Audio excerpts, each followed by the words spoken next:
Morning students, कक्षा 9 में आज कार्तीय पद्धति को पढ़ते हैं। कार्तीय पद्धति हमारे पास होती क्या है?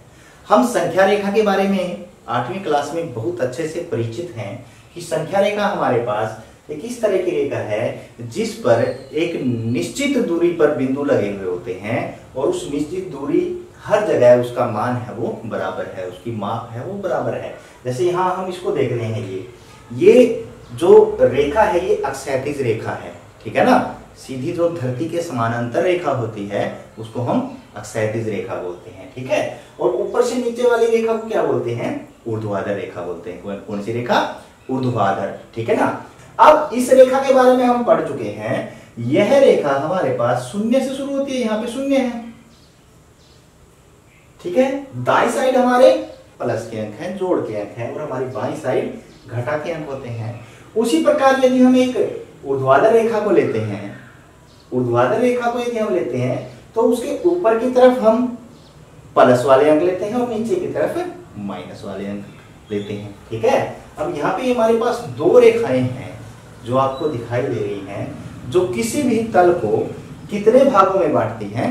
4 भागों में बांटती है। 4 भाग आपको दिखाई दे रहे हैं अलग अलग, और एक भाग को हम चतुर्थांश बोलते हैं। हम इस रेखाओं को देख लेते हैं। पहला जो हमारे पास अक्षैतिज रेखा है उसको हम एक्स अक्ष बोलते हैं। क्या बोलते हैं? एक्स अक्ष, ये रहा। और जो ऊर्ध्वाधर रेखा है उसको हम कौन सा अक्ष बोलते हैं? वाई अक्ष, ठीक है ना। यहाँ पे एक्स अक्ष है वो प्लस है, पॉजिटिव में है, और यहाँ पे नेगेटिव में है, घटा में है। वाई अक्ष यहाँ पे इस साइड पॉजिटिव है और नीचे की तरफ नेगेटिव है, घटा में है, ठीक है। अब यहाँ पे जब ये दोनों रेखाएं आपस में मिलती हैं, यहाँ पे मिलती हैं, तो इसको हम बोलते हैं मूल बिंदु। क्या बोलते हैं? मूल बिंदु। अंग्रेजी में इसको ओरिजिन बोला जाता है, मूल बिंदु।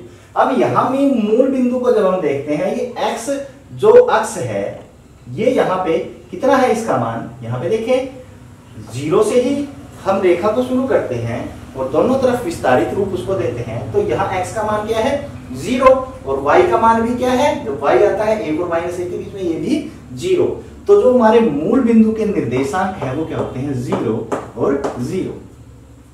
अर्थात हम निर्देशांक लिखने के लिए पहला जो अंक है या पहले जो संख्या है वो x अक्ष की लेते हैं और दूसरी y अक्ष की लेते हैं, ठीक है ना। तो ये x का हमारे पास मान हो गया और ये y का, x यहाँ 0 है और y भी यहाँ 0 है, ठीक है। अभी x y अक्ष जब मिलते हैं तो किसी भी तल को 4 बराबर भागों में बांटते हैं। प्रत्येक भाग को चतुर्थांश बोला जाता है। अब चतुर्थांश, ये हमारे पास पहला चतुर्थांश है, ये हमारे पास दूसरा, ये हमारे पास तीसरा और ये हमारे पास चौथा। ये हमारे पास 4 चतुर्थांश आ गए हैं।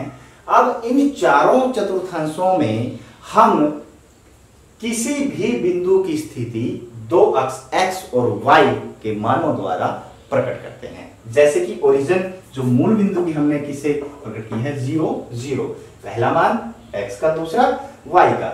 अच्छा, x के मान को हम भुज कहते हैं। क्या बोलते हैं? भुज। x का जो मान है वो हमारे पास क्या कहलाता है? भुज। और y का मान क्या कहलाता है? कोटि। क्या कहलाता है? कोटि। x का मान भुज, y का मान कोटि। अब यहाँ पे जब हम देखेंगे कि पहले चतुर्थांश में यदि हमारे पास कोई बिंदु है तो पहला चतुर्थांश इस x अक्ष की इस साइड और y अक्ष की इस साइड के अंदर है, तो यहाँ पे x जोड़ का है और y भी जोड़ का है, तो दोनों मान हमारे पास जोड़ के आएंगे, ठीक है। इस चतुर्थांश में यदि हम देखें, ये चतुर्थांश पे ये दोनों अक्ष लगते हैं, तो यहाँ पे x क्या है? नेगेटिव है और y क्या है? पॉजिटिव आएगा। तीसरे वाले में यदि हम देखें, x और y ये दोनों हैं, ये भी नेगेटिव है और ये भी नेगेटिव, तो दोनों मान क्या होंगे? नेगेटिव होंगे। और चौथे वाले में y नेगेटिव है, x पॉजिटिव है, तो इस प्रकार से हम मान इनके देख भी सकते हैं। यहाँ पे ऐसे ही मान आएंगे इनके, ठीक है। अब ये ओरिजिन है तो इसको हम लिख सकते हैं 0 0। मूल बिंदु हमने यहाँ पे 0 0 लिख लिया।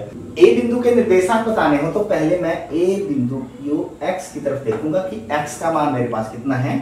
-2। और फिर y की तरफ जाऊंगा, y का मान मेरे पास कितना है 1।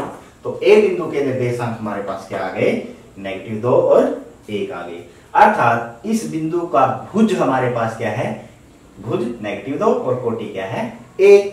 यहाँ पे कोई बिंदु हमारा b है, इसके निर्देशांक ज्ञात कीजिए। तो मैं पहले x की तरफ देखूंगा कि b x की तरफ कितना है 2 और y की तरफ कितना है 4, अर्थात इसके निर्देशांक हो गए 2 और 4। अर्थात इस बिंदु का भुज क्या है 2 और कोटि क्या है 4। ठीक है, तो इसमें कार्तीय पद्धति में फिलहाल इतना ही है। अभी इससे संबंधित प्रश्न हम अगली वीडियो में देखेंगे। आशा है कि आपको समझ में आ गया होगा। इसी तरह की और वीडियो देखने के लिए हमारे साथ बने रहें। तब तक के लिए बाय बाय।